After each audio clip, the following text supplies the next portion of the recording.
many of you have ever flown in an airplane? Let me see your hands. How many of you have heard the lie that they tell you before they take off? In the unlikely event of a water landing, your seat cushion becomes a flotation device. Let me help you. If you're in an airplane at 30,000 feet and it decides to go into the ocean at, I don't know, 900, 1,000 miles an hour, your seat cushion becomes a suppository.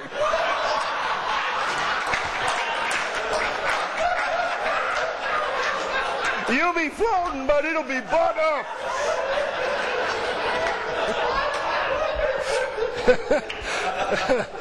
I'm sorry to be the one to tell you that, but that's how it goes. I mean, every time I get on that plane, I'm like...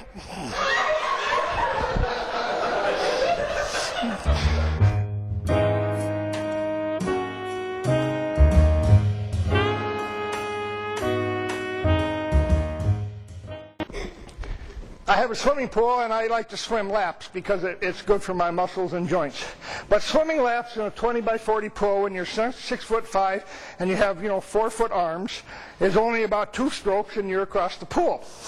And that got to be boring. So one summer I said, in order to kind of break things up, what I'm going to do is I'm going to learn how to swim underwater in one breath from the shallow end to the deep end. So I would get in the shallow end, and I would take a deep breath, and I would swim, and I would kick, and I would swim, and I would kick, and I would swim, and I would kick, and I would come up gasping for air 2 feet short. So I'd put a beer on the deep end so I could have a little, get juiced up a little bit, ready to go, take a deep breath, and kick and pull, and kick and pull, and kick, and I would come up 6 inches short. Had another sip of that beer, begin to see how things began to deteriorate. And I'd take a deep breath and I'd kick and I'd pull and I'd kick and I'd pull and I'd come up short. And this went coming up short for the whole summer. Closed the pool, defeated. I don't give up. So in January, my kids bought me a pair of scuba goggles for my birthday. April 1st, I chipped the ice off the pool.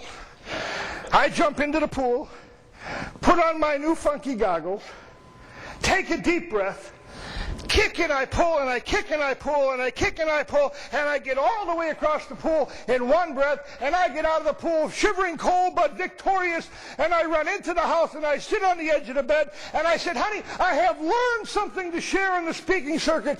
Here's what it is.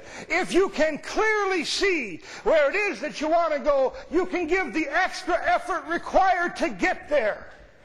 Think about that. If you can clearly see MDRT, your company's top group, the new Lexus on the wall, a vacation for the family, a dollar amount, a health goal, a spiritual goal. If you can clearly see where you want to go, you can give the extra effort required to get there. Ladies and gentlemen, I am a chicken. I don't like to open my eyes underwater.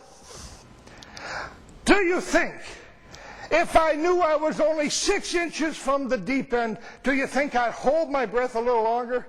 Do you think I'd kick my feet a little harder? Do you think I'd pull my arms? Sure I would. But I never knew how close I was. Guys, listen to me. There are people in your lives, there may be people in here in your company who don't realize how close they are to getting to that goal, to reaching that goal, to going from MDRT to top of the table. Mehdi Fakazadi is a good buddy of mine, and he's been top of the table. Norman Levine, good buddy of mine, top of the table. And I could go on and on. But you know what these guys all have in common? They know exactly where they're going. They can see it, smell it, taste it, believe it, touch it, and then they can give the extra effort required to get there. Empowered people are people of vision. They see where they're going.